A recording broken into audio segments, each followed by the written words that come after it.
Hi, thanks for joining me. My name is Maveen Kaura. I'm from DiscoverYourLifeToday.com. This is the Discover Your Life Today YouTube channel. Today I'm going to be going over how you can take your network and make them your best customer. So the concept behind this is instead of going out and doing a whole bunch of cold calls or cold contacting, to use some warm leads that are within your circle of influence, that have them buy from you versus buying from your competition. This book here, I guess there's a book here by Bob Proctor. That's kind of where this whole idea comes from. There are 9 chapters in the book. I'll be going through all 9 chapters of the book. What I've done is just taken out some of the main points from the book. I've also decided to then elaborate on some of those main points as well. I want to kind of expand those points and kind of hit home with exactly what he's saying or how that still applies to today while this video is being recorded in 2017. So when you're ready, I definitely say get yourself a piece of paper and a pen. Use your Evernote. Get yourself Microsoft Word open. Whatever it is, if you're really good at just memorizing stuff, then absolutely do that. So let's get ready when you're ready to go. So chapter 1 in this book is about what is capital and how is it changing. So, a lot of times we all know we're hearing about bitcoins and money and currency and how everything fluctuates in the stock market and whatnot. But what capital really is something that's tangible typically. Real estate, stocks, bonds, gold, silver, manufacturing facilities can also be tangible assets as well as paper money. Now, what is also capital, or how you can look at capital, is your contact list or your circle of influence is also a part of that. The network, the people you've developed in your network know you personally, and these are people that you can connect with or have connected with in your community groups, in maybe churches, at work, in school, at networking events and whatnot. So these are really good places to understand how there's a difference between the physical and there's a difference between the actual people. So we're going to be talking about the people side of the capital versus the tangible side. Chapter 2. So tangible versus intangible capital. Okay, so tangible capital helps you make interest on your investments, right? So looking back at our examples, you can make money on real estate, stocks and bonds and gold, and definitely manufacturing. You can also make money on your money with interest as well. Now, the other thing is intangible capital is receiving recognition and endorsements for your business. So let's go over that first part. So that first part means, when we look at athletes, for example, they are being endorsed by businesses. So such as like Nike and Reebok and Adidas, they'll endorse, athletes or whomever, and that's part of it, right? So they're being recognized for, their excellence in whatever sport they're in, and they're being endorsed, right? And with that endorsement, people go out and then buy those products, okay? So again, intangible capital is receiving recognition and endorsements from businesses by utilizing the strengths of the network you have built. So you'll know, for example, Michael Jordan, when he was being sponsored by Nike for a long time, they were giving him a lot of money for endorsing the Nike product, because he had a great following. He was absolutely one of the best in basketball when he was playing, but he also decided, hey, a little something different. He also started his own branding because he knew he had a large enough following that would want to buy his stuff because they were already buying the Nike product that he was endorsing. Okay, so Coca-Cola is an example of a lucrative, intangible product, right? It uses brand loyalty to build a following, right? So typically you'll see people say, I like Coca-Cola or I like Pepsi. You don't really typically see people say, I'll people will drink maybe one or the other, have no problem if it's the other one or the other is not available. But people are usually pretty brand loyal. Ketchup, catsup. People like Heinz, for example, at least here in North America. I'm not too sure how it works when you're going overseas and stuff like that, but a lot of people are very brand loyal, and that's where that intangible comes in as well, and that's where we can really get good at selling products to our own circle of influence. Anyone can learn how to make $1 million a year based on a powerful concept of branding and using brand names, and of course your own personal character. You know, the nice thing about it is people trust you and people trust me, right? And there's always a lower barrier of entry when we're looking at networking as an example. Manufacturing sometimes can be a higher a barrier of entry. Now, again, if we're looking at something like, say, drop shipping, there's a very low barrier of entry. Anybody can get into drop shipping because the manufacturing is being done overseas, and you're just, you know, using online business to sell products that are overseas, right? Inventory, you typically don't need any, and the nice thing about it is someone else is fulfilling your order. So it's a really nice way to get into business that way too. So you can definitely focus on utilizing your network to sell products, and then you know, don't have to worry so much about the business side because the back end is being taken care of, you know, by the online sales side. As the world becomes more digital and interconnected and global, intangible capital will continue to overtake tangible capital.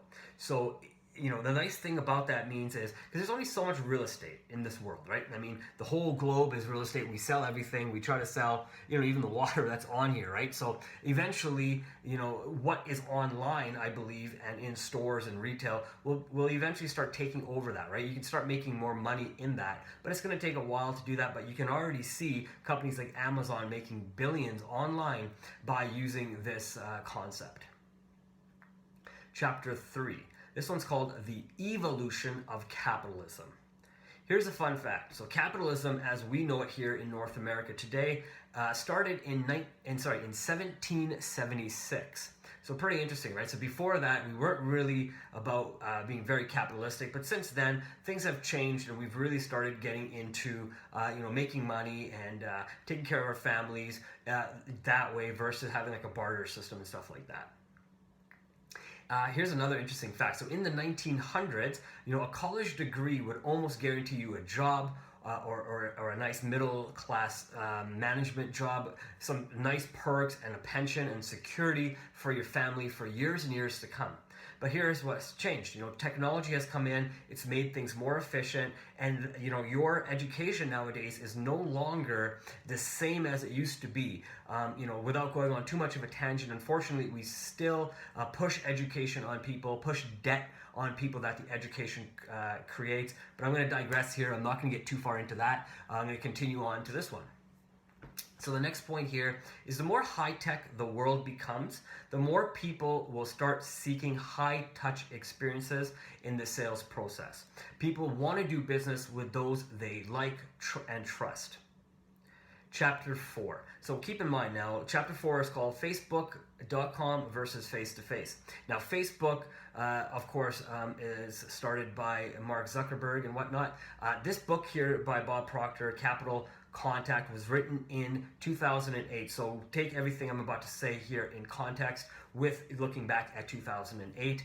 So now Google had offered Mark Zuckerberg over $1 billion to buy Facebook from him, and he had turned it down, which I think is absolutely insane, because if someone offers you $1 billion, you know, your first inkling would be to take it, and you'd be able to, you know, solve all your problems and maybe all your family's problems and generations to come.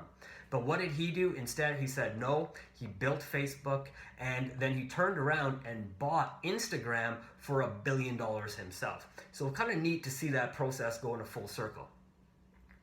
Social selling in cyberspace is actually, I guess, in cyberspace's version of hanging out, right? The nice thing is everything we do nowadays is really based on social media. So everything we do, we hang out, we go to all these different social media apps like Facebook and Twitter and Snapchat, Instagram, Pinterest. You know, it's a great place for people to hang out and showcase who they are, who they want to become, or who they want to be, right? This is where people go when they want to take a break from work. You know, instead of going for a coffee or a smoke break, people, you know, just quickly check their social media, right?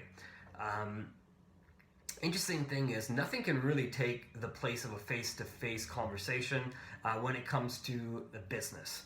There's and absolutely you can definitely do business online, but you'll see people still doing face-to-face Skype conversations as well. Not that it's exactly, people are next to each other when they're having these conversations, but a nice face-to-face is still a conversation, and that's going to be important as you continue forward, in business and in human relationships. Networking is very important, like I just said. Something to consider: humans don't want high-touch relationships. Humans need day-to-day, high-touch relationships. We want to make sure, people love us for who we are, and they want to do business because we trust them, we like them, and they're knowledgeable, right? And we want those high-touch relationships, right? We don't want just to be a number. Without face-to-face relationships, the electronics that we have make it so easy for us to withdraw from this real world that we live in. The problem is a lot of more people are getting into their electronics and losing track of what's really reality again, right? So again, face-to-face is going to be so important as we start developing technologies and more technologies, and as they keep coming out. The ideas in the book, Contact Capital, is to use high-tech tools to arrange high-touch meetings with people in your network. Now, that means using your social apps, your email, and contacting people and say, hey, I haven't talked to you in a really long time, would love to share an opportunity with you, or hey man, did you know I started selling this X product, I'd love for you to try it. Those are the kind of conversations that technology will allow us to have, and make it really easy with the people we already know, like, and trust. Chapter 5. Welcome to the age of the entrepreneur. Today, more people are tapping into their entrepreneurial roots, and online businesses are growing in record numbers. This is a trend that will continue to go up, not only today, but for the foreseeable future. I think more and more people want to be their own bosses. They really are so sick of working under somebody else's thumb, and they really are looking for something that they can own and create. What does entrepreneurship mean? To me, I guess entrepreneurship really means you have the ability to make as much money as you want. You create your flexible hours. You have the right to pursue your long life dreams. You determine your own destiny by choosing the rules you want to live by. Obviously, playing within the rules if you need to. Maybe breaking a little bit as well if you want to, but playing within without getting, doing anything illegal. That's what I'm trying to say. You get to be your own boss. That's probably one of the biggest perks about being an entrepreneur. You get to dictate your time as well. You have the flexibility to choose who your co-workers are. This is pretty awesome because you get to choose who you want to do business with. You go out and you find your partners, and that you create those businesses for your entrepreneur business yourself. You have the right to work as hard as you want and earn as much as you want based on what you feel you're worth. You have the flexibility to build your family legacy, which is kind of cool. Working in a job, the only legacy you're really building is the name of your boss's company, not your own company. You have the tools to do well for yourself and grow personally and professionally to any level you want to attain in online business, or when you have your own entrepreneur business as well. Chapter 6, Referral Marketing. Is it the best vehicle for converting your network into cash? And I think the answer is yes, and we're going to go over that. So this is really getting into now the meat and potatoes of this book. You can pick any one or all three of these methods to grow your business. Looking back to becoming an entrepreneur, most entrepreneurs will have some sort of startup business. They'll either look at typically purchasing a franchise if that's the way they want to go, or they'll get into the ever-growing referral marketing space. Referral marketing, a lot of people know it as, say, multi-level marketing or some sort of MLM marketing. And a lot of people have a very negative connotation to this, but there are a lot of people doing very well in this space. It is something that you can be definitely cautious of, but definitely look into it if you think it's something for yourself. Franchises are nice because they do take the guesswork out of operating a business that you want to run. Franchises will help the franchisee be successful because they want to make their, that 3 or 4%, whatever they take, they want to make their margin by helping you succeed. And the more franchise they can help succeed, the bigger their 4% check becomes, right? Now, the nice thing about referral marketing is it turns your current contacts, so your current network, into an opportunity of people to do business with. Not saying that these people are gonna do business with you, it's just an opportunity to do business with your friends. In today's high-tech world, all you require now is a cell phone, a website, and a connection to an internet. You no longer need expensive buildings, employees, healthcare, insurance, inventory anymore, because all that can be housed.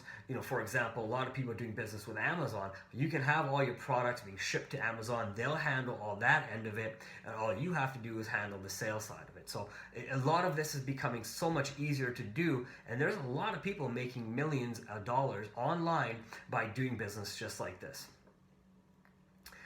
You should be the first to do business with your network. Someone somewhere is going to reach out to people in your circle of influence and share products that are similar to what you're looking to sell or interested in, right? So why wouldn't you want to be the first person to offer those products to your sphere of influence versus somebody else, right? So if you're looking to start a business, it's important for you to reach out to your friends. It is the people that, like I said, that like and trust you, and they will want to do business with you. The nice thing when you do business with your friends, they offer one of the best ways to do any kind of marketing, and they'll do it for you for free, especially if they love your product. It's called word of mouth advertising. It will be done by them. So, you give them good customer service, give them a good product and or service, and just watch how they, just talk great about your name, about your product, and who you are and what you're doing. Chapter 7, how others are making cash on your contacts. Did you know 50% of the people are highly likely to buy a product or service based on the word of mouth recommendations of somebody else? What this means is, your network will buy products and services that their friends are telling them to go check out. Example, if you've gone to a movie recently, if you liked it or hated it, you probably told somebody, oh, you need to go watch this movie, or that movie sucks, don't go watch it. But based on your recommendation, most people are likely to say, you know what, I like this guy, I trust this person, and you know what, I'm going to take their advice, I'm going to watch it or I'm not going to watch it, right? So you do have a huge amount of influence on people just by the words you speak. Here's an interesting fact as well. In 2008, direct mail was 1/50th as effective as network marketing, yet goods and services were being bought on a regular basis through direct marketing. In 2017, when this video is being recorded, I don't think that's really changed by much, but I do see that starting to change because more and more businesses are going online, and more businesses are starting, on places like Shopify, people using Amazon stores and stuff like that. So there's going to be a lot more business happening that way, and I think that direct mail is going to start changing, and you can start seeing now, even, stores are closing in malls, people are being laid off because companies aren't making the same margins that they once used to because of the disruption the internet has caused. Chapter 8, endless contacts. Individuals in your network can contact other individuals anywhere in the world by phone, text, email, and video conferencing. Now that's kind of powerful. So if I know somebody, or let's say you know somebody, and you talk to me, as an example, and then I say, you know what, you don't know everybody I know, but I can go talk to my friend, say, Bob, and I say, hey Bob, you should check out this product by my friend over here. The Bob gets excited, and Bob now tells their friend somewhere else. You are now using the power of networking and marketing put together to find yourself more people, all through warm leads, because people want to do business with people they like and trust. Social networking is so powerful today because it offers ways to build meaningful relationships with like-minded people. By cultivating relationships with individuals, anyone can be on your marketing list. You can open doors to potential customers and convert those potential customers into ongoing sales. You right now are on somebody's list, and everybody is on your list potentially as well. So it's about working the possibility of having an endless database and finding ways to be creative to be introduced to all these people that are not on your networking list. The key to endless contacts is to think about your contacts as a network or a spider web. As that spider builds, it just keeps building outwards and outwards and outwards, and that's exactly how it is. But it works on the inside first, so it has its own little home base that, you see a spider, sometimes it all sits in the middle of the web. So that's where you would be. And as it grows and it builds that web, it builds everything on the outside. So it contacts everybody on the outside first, and then starts building outwards as it starts growing its own network or growing its own web. Chapter 9. Let your actions speak so loud that people can't hear your words. Here's an interesting question. If 5 birds are sitting on the telephone wire and 3 of them decide that they're going to fly away, how many birds are left on the telephone wire? The answer, 5. Why? Because they've only decided. They never actually took action on the flight. As people keep building their businesses, people will keep buying and selling products and services. People will obviously keep producing those products and services. And when people are buying and selling, they're also being consumers, and consuming will continue to happen. This allows companies to be stronger and more vibrant and think of new products to sell. So if you're in the business of buying and selling, you can use your network to sell these products to the people in your network, because they're obviously gonna look for things that they enjoy, and 90% of the time they're in your network and circle of influence because you have something in common. As I mentioned before, Amazon is doing well in this space because they've understood how to take the buying and selling of products and the business side of it and really putting it together so people can then do something great with it. I want to thank you for joining me again on the YouTube channel. My name is Maveen Kaura. This is discoveryourlifetoday.com. I also go by Discover Your Life, Discover Your Purpose, What is Your Purpose, Discover Life Today, so whatever it is you want to call it, but it is discoveryourlifetoday.com. Check me out. There's tons of different articles on there. I do write about business, finance, sales, health, anything, relationships, anything that I find is going to be helpful to other people. Check me out on there. If you have any questions, leave a comment. I'll be more than happy to answer anything. Have a great day.